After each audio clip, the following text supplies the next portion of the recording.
Tracey, do you want to talk us a bit about your development as a writer and kind of where you got started, and let's start. Were you writing stuff before All That's Left Unsaid? I know you worked as a journalist, but in terms of writing for yourself and writing stories, where did you start? Yeah, so I was trained as a journalist and I worked at the LA Times as a business reporter. And I started taking an after-work creative writing class just once a week with the idea of improving my feature writing as a journalist. And the more I did that, the more I realized, oh, I really like this. This is a lot more fun than my day job. Yeah. And then around the time that Donald Trump was elected, my day job started to change quite a bit. Every day there was like a new crisis. And I felt like the reason I had gotten into journalism, which was to tell stories that might still be relevant a year from now, 2 years from now, you know, stories that stay with people, stories that perhaps make us see the world in a slightly different way. I wasn't really getting a chance to do those kinds of stories so much. And so I felt like I don't think I want to be a journalist anymore, but it's all I've ever done. It's what I went to school for. So what do I do next? And a really great editor at the Times suggested that I apply to MFA programs, which I'm not sure if you have those in the UK, but it was like a master's in fine arts, majoring in creative writing. And I looked into it and I was like, this sounds bananas. Like, to quit a job at the LA Times to go and study creative writing, like that seems very unstable. But fortunately, there are a lot of fully funded programs in the US. So I applied to only programs that where I would not have to pay tuition. And in fact, they would pay me a stipend to study creative writing. And I told myself, if I get in, I'll do it. And if I don't, I'll find a way to write on the side, because this is something that I'm really enjoying and I want to learn how to get better at it. Because at the time I'd written like maybe 1 or 2 short stories and they were pretty bad, and like objectively pretty bad. Like I had friends read them and they were like, yeah, that day job, you might want to stick to that. And so I knew I wanted to get better. And so going to the University of Kansas to get an MFA, that was part of my process of like learning to write fiction. So you mentioned you had written a few short stories. What was the experience like doing the MFA, and what kind of writing did you do as part of it? Because I assume you probably had to write a novel as part of it. Was that the plan? Or? I had to produce a manuscript. Yeah. And it was completely up to me what that would be. For some people, it's a short story collection. For some people who are in the poetry major, they submit like 50 pages worth of poetry or with portions of chapters. And going into it, I thought, well, most people seem to be doing short story collections. And I'd never written a novel before, and that seemed so intimidating. So the thought of doing a short story collection seemed more accessible to me. And then I heard, I think it was a professor of mine say in the first year, if you're going to write a short story collection, you might want to write a novel as well, because if you're going to sell it, it will probably be easier, like if you have both. We have 2 people nodding. The 2 industry people are just nodding along to that. Yeah, that's very true. And my thinking was, I don't even know if I can produce 1 manuscript, let alone a short story collection and a novel. So I'm gonna have to like pick a lane here. And so I decided to go with the novel because, again, like just the advice I had received was it will be easier to sell a novel. Now, I didn't get any guidance in terms of like what kind of novel it should be. It was completely up to me. And I already had an idea of sort of what I wanted my novel to be about. You know, I knew I wanted it to be a critique on white supremacy in Australia. I wanted it to be a critique on conditional citizenship, on racism, on belonging, on immigration, or like on how immigrants are treated. But again, this novel could then take any form. You know, I could convey those ideas as an experimental literary novel. I could write it as a romance. I could do it as a horror.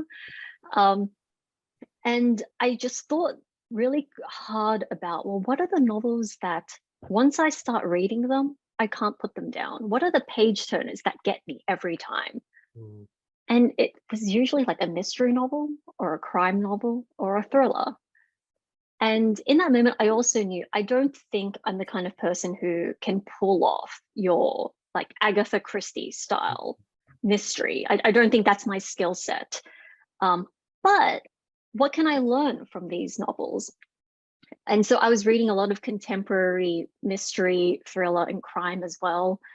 Um, and just learning what the tricks are. What are the things that these authors do to Mm. keep you hooked? And during this time, I also came across a wonderful quote from Viet Thanh Nguyen, who won the Pulitzer Prize for The Sympathizer.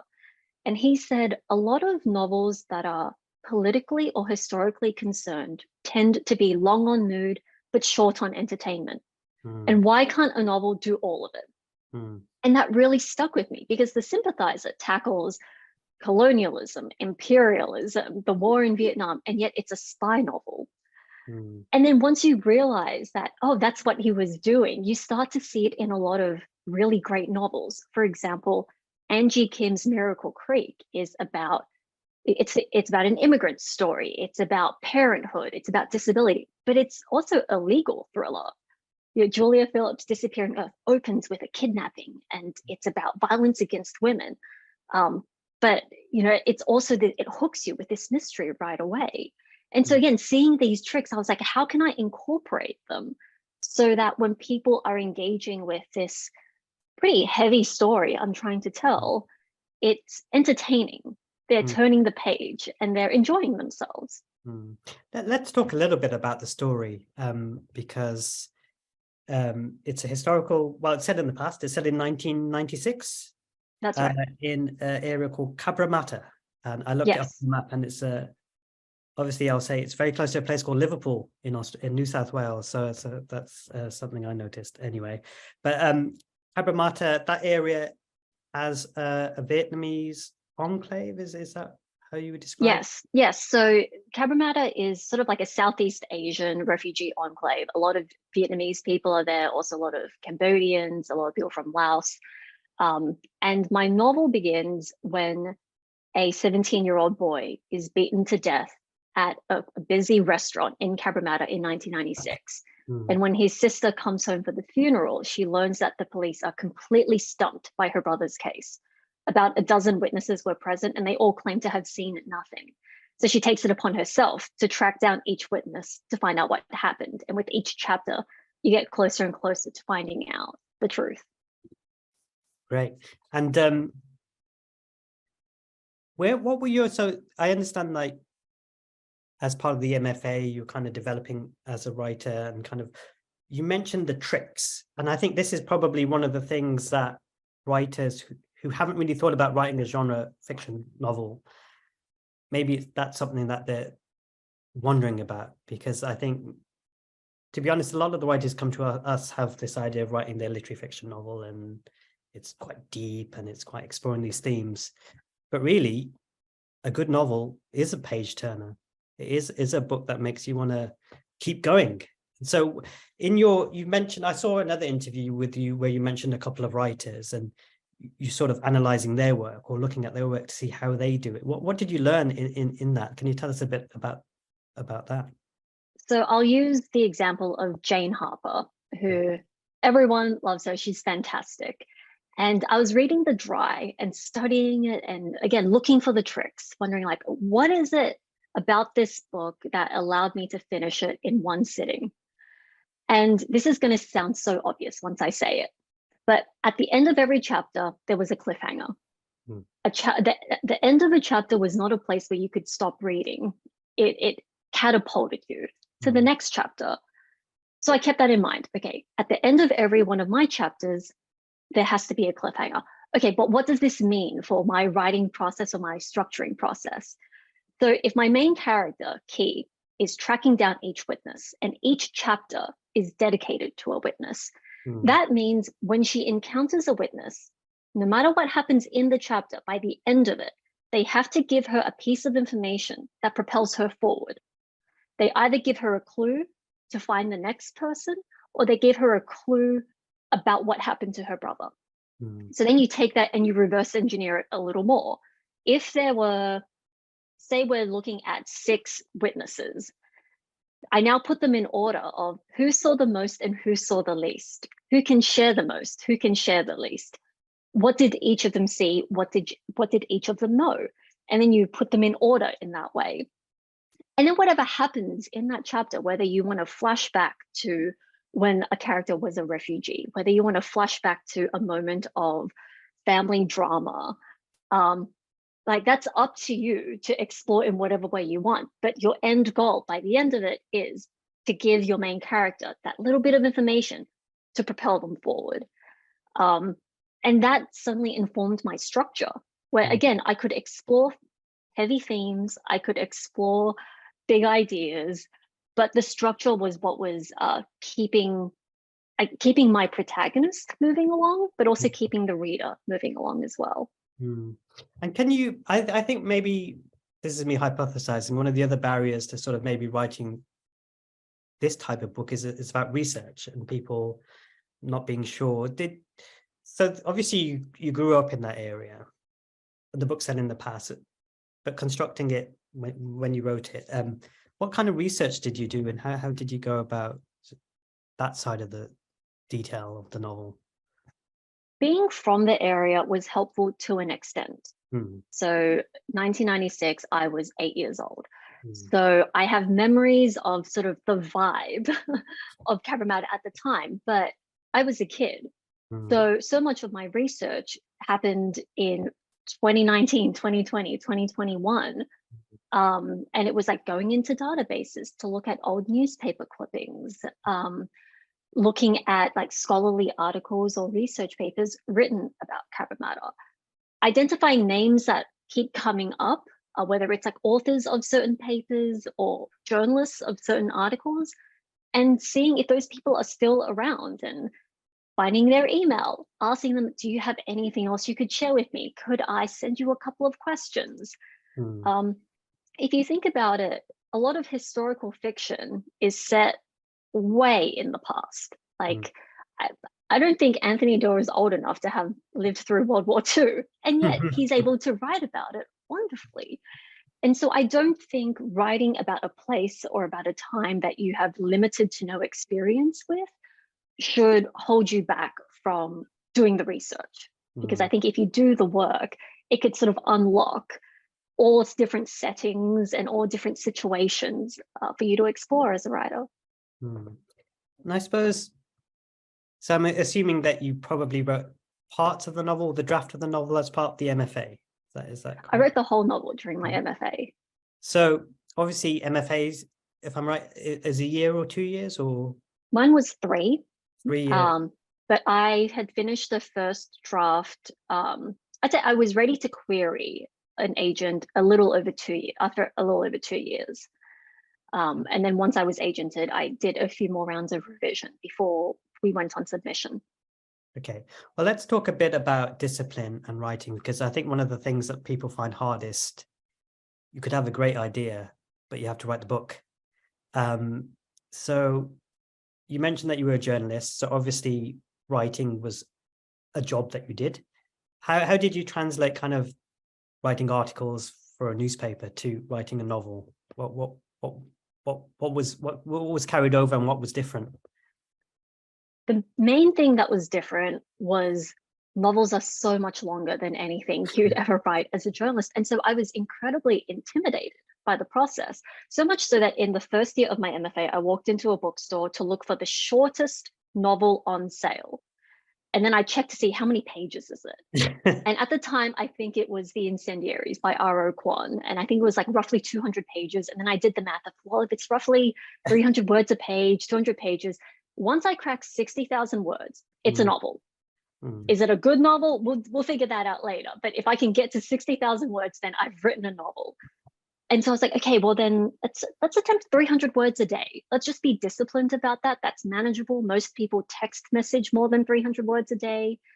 And I didn't really outline because I'm the kind of writer who, I don't know how things end when I begin. And so the act of writing helps me discover a bit more. So I was really easy on myself. I was like, just show up and write 300 words a day. Doesn't matter if it's bad. Doesn't matter if you're essentially repeating what you wrote yesterday. Just keep moving forward, and you'll discover things along the way. Just trust in the process.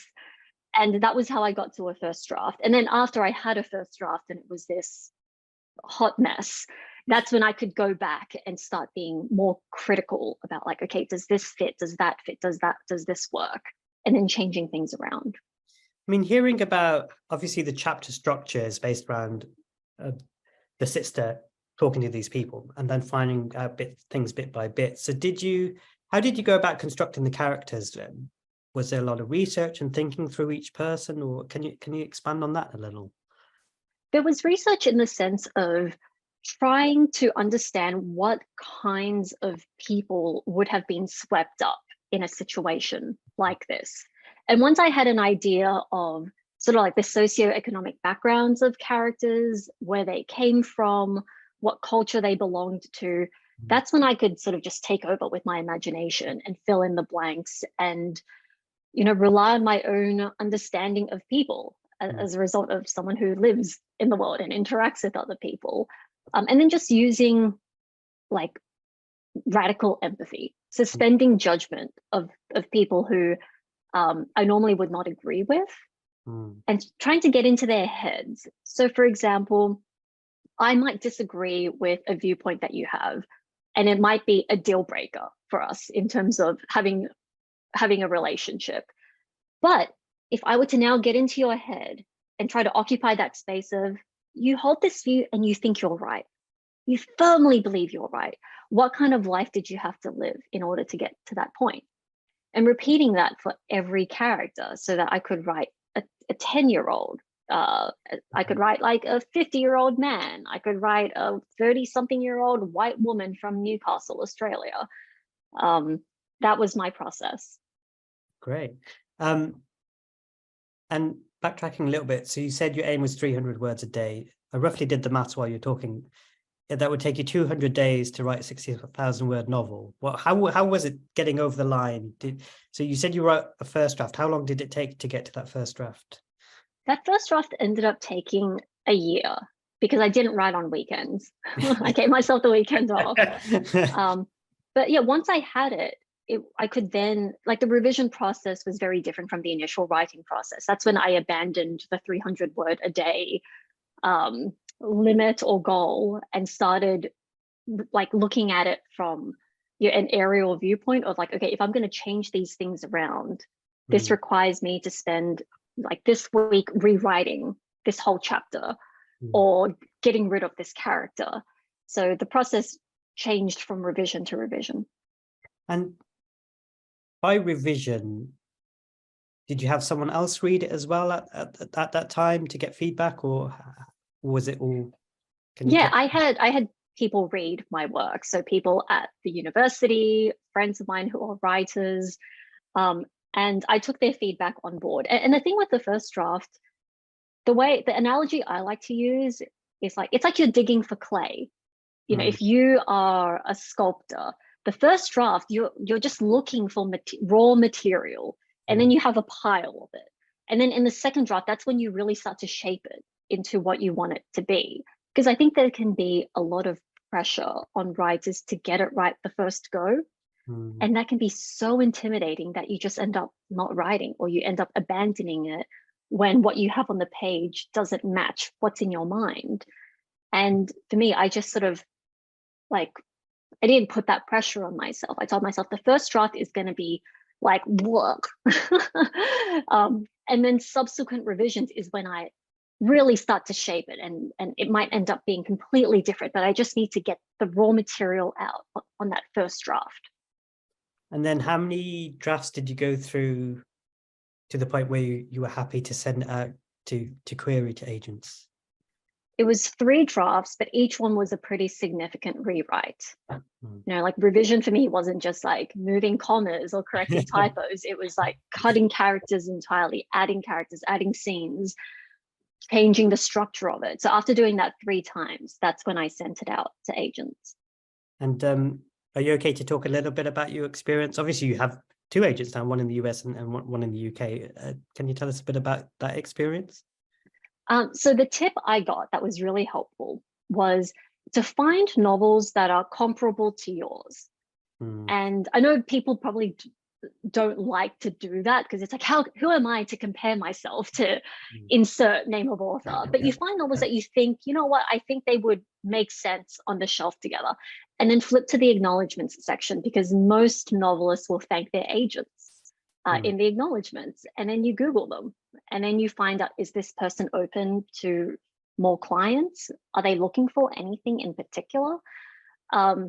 And then drafting a query letter, which follows the same format, I think, across the board.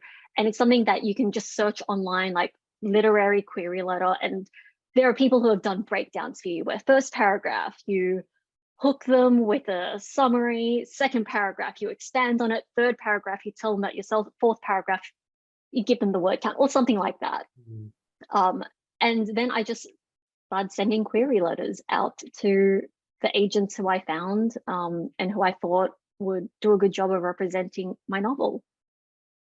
Great. And so the underlying title of this panel is kind of Why Write Crime? And you're an interesting case study because I don't think necessarily you set out to write a crime novel, but you set out to write a novel that explores quite important themes, and the murder is the catalyst to exploring those themes, right? So what advice would you give to someone else who's maybe in your shoes a few years ago and they're a writer or they want to write, but maybe this isn't the path that they've thought about?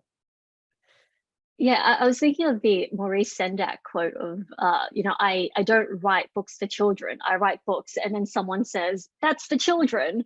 So I think as an author, like, why wouldn't you use every tool that's available to you to make your work entertaining and engaging and propulsive if it's available to you? So I didn't set out to write a crime novel, but it was just so obvious to me that there are so many tools and tricks from the crime genre, from the mystery genre, from the thriller genre, that are incredibly effective. And, I think perhaps certain genres, like the big names within those genres aren't necessarily known for tackling issues like whether it's race or gender or parenthood. And so we tend to like write it off as like, oh, that's for a different type of writer, or that's for a different type of reader. But the reality is, like, those lines that we draw are fairly arbitrary, and there's nothing stopping us from writing in those genres and infusing those genres with whatever ideas that we have. So, having now done it once, I have completely embraced, incorporating elements of other genres because it just makes the writing so much more entertaining. And why not start with a mystery? It's fun. Tracey, so your hardback came out last year. Are you working on something new or? Yeah, so my novel sold in a 2-book deal, so I'm on the hook for another book. It's not a sequel, it's not a follow-up, it's its own thing. And yeah, I'm in the process of digging up clay for that one right now. Excellent. And it's interesting that both Emma and Leodora talked a bit about submissions. One-line pitch, very important. Getting that hook right. And then they both talked about voice. Can you get voice? And I think voice is the hardest part because as Emma mentioned, it's so kind of nebulous. What's your take on voice and kind of your advice on kind of developing your voice? I think a lot of it comes from reading widely to see what's possible. So for example, I remember when I read Junot Diaz the first time, many years ago, and realizing, oh, you're allowed to write like this? You're allowed to write like this and win a Pulitzer Prize? Oh. Or reading like Jenny Zhang's Sour Heart and being like, oh, you can write from the point of view of a child with like the nastiest potty humor. And that's okay. Oh, so the more you read, the more you see what's possible. And even if you're reading something that you don't end up liking, you start to sort of identify and understand your own taste, and you start to understand what you don't want to do. At the same time, understanding why perhaps a book you don't like is performing really well. So what is the thing that this writer who has written a book that I don't like, what are they doing right for a lot of readers? And being able to sort of develop the vocabulary to figure out those things can really inform your own writing. And then it's just a matter of practice. Like I really do think that you have to start writing to find your voice, or to figure out your voice, or to evolve your voice. I remember when I first started in the MFA program, I wrote like a news reporter. My sentences were very short, and there was an autobiographical quality to my early short stories that I really wanted to get away from. And the reason why I was writing so much autobiographical stuff was because my journalism training was like, you can't make things up. And it was like, surprise, you're writing fiction. That's the name of the game. And the author Thridi Amrigar visited KU in my first semester. And I was sort of airing this to her, telling her I have imposter syndrome. I'm in a fiction writing MFA and I'm not making things up, and I don't like the way I write. Crisis. And she gave the best advice. She said, look, a grain of sand on the beach does not spend its time wondering where it will be tomorrow. It just allows the tide to take it out and bring it back, and take it out and bring it back, until one day it's somewhere else entirely. And so if you just keep showing up every day or every week or whatever your writing schedule allows, and you keep writing, you're going to become a different writer eventually. Or maybe not. Like maybe you've already landed on the perfect voice and you're a prodigy and it just happened for you right away, but you will evolve. And I think you need to show up and do the work and practice and read and be prepared to fail in order to get there. I mean, that is great advice. I do want to drill a little bit deeper about your second novel without talking about, is it easier writing the second novel now that you've done the first one, or is it this, are you facing different hurdles? I'd say different hurdles. When I wrote the first one, I didn't have a deadline. I didn't have a contract. No one was paying attention. And no one really cared if I pulled it off or not. Whereas I think a few people would be a bit concerned now if I didn't deliver. So there's a little bit of pressure there. And then there's also the desire to do better than I did the first time. You know, my first novel was the best I could do in 2019 and 2020. And I would like to think that, you know, like that grain of sand, I'm a little bit further along my writing journey now. So I'm putting pressure on myself to deliver something that's a little more complex with an even more satisfying mystery. And, you know, speaking to what Emma and Leodora were talking about earlier, there's no gaming the system. There's no like workarounds. There's no sort of predicting trends. Like you can't see, well, what's doing well now and then try to write to that, because by the time your book comes out, the trend will have moved on and people will be into something else. So you can only tell the story you want to tell, and it should be exciting to you. And so for me, it's a matter of like wanting to do something more complicated, something more satisfying, that is still ultimately the story I want to tell. So I'm not chasing someone else's dream.